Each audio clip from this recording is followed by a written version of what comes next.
সব কিছুতে বৈদিক বৈদিক ঠিক আছে। বৈদিক মানে বুঝেন তো, যা বেদ এবং বৈদিক বেদ আদি শাস্ত্রের অনুকূল সিদ্ধান্ত সেগুলোকে বৈদিক বলে।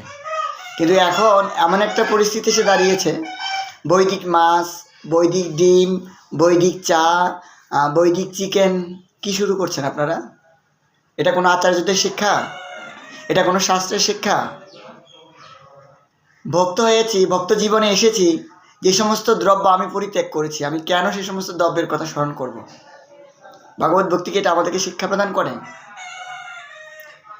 কোনো আচার্যরা কি এরকম সিদ্ধান্ত দিয়েছে? কেন আপনারা এরকম করছেন? কেন প্রভুপাদকে কলঙ্কিত করার চেষ্টা করছেন? কেন গুরু মহারাজকে কলঙ্কিত করার চেষ্টা করছেন? গুরু মহারাজের শিক্ষা তো এরকম নয়, শিল প্রভুপাদের শিক্ষা তো এরকম নয়। শিল প্রভুপাদ তো কখনো বৈদিক ডিম উচ্চারণ করেনি। তাহলে আপনারা কি শুরু করেছেন?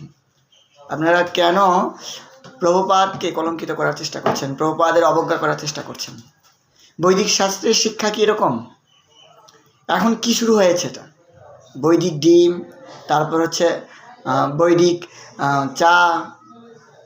চা কীভাবে বৈদিক হয়? ডিম কীভাবে বৈদিক হয়? কোনো শাস্ত্রে আছে কি এগুলোর কথা? যেহেতু কোনো শাস্ত্রে না, এগুলো কখনো বৈদিক হয় না। পক্ষান্তরে এই সমস্ত সিদ্ধান্ত হচ্ছে মনোকল্পিত এবং মন গড়া। এর সাথে শিল প্রভুপাদ তথা কোনো আচার্যদের কোনো সম্বন্ধ নেই। আমি বিনীতভাবে অনুরোধ করছি, দেখুন ভক্তি জীবন এসছেন, অন্যান্য দ্রব্যগুলোকে পরিহার করেছেন, সেগুলো আর স্মরণ করবেন না। ভগবদ্গীতা আমাদেরকে এই শিক্ষা প্রদান করে না। পক্ষান্তরে ভগবদ্গীতা কঠিনভাবে বলা হয়েছে, কর্ম ইন্দ্রিয়ানি সংযম্য আস্তে মনসা স্মরণীয় ইন্দ্রিয়ার্থান বিমূঢ়াত্মা মিথ্যাচার সৌচ্যতে। যে ব্যক্তি কর্ম ইন্দ্রিয়গুলোকে পরিত্যাগ করেও মনে মনে বিষয়ের চিন্তা করে, সে মিথ্যাচারী এবং ভণ্ড। এখানে মনে মনে চিন্তা করাকেও ভগবান নিন্দা করেছেন।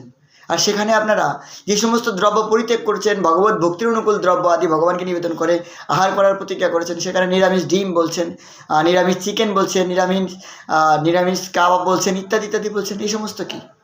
এগুলো পরিহার করুন। অনুগ্রহ করে শিল প্রভুপাদ তথা গুরু মহারাজকে কলঙ্কিত করবেন না। কোনো আচার্যরা এরকম শিক্ষা প্রদান করেনি, শিল প্রভুপাদ এরকম শিক্ষা আমাদেরকে প্রদান করেনি।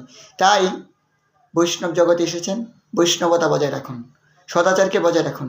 আমি একজন ছোট মানুষ, বিনীতভাবে অনুরোধ করছি আপনাদের কাছে, দয়া করে প্রভুপাদকে কলঙ্কিত করবেন না।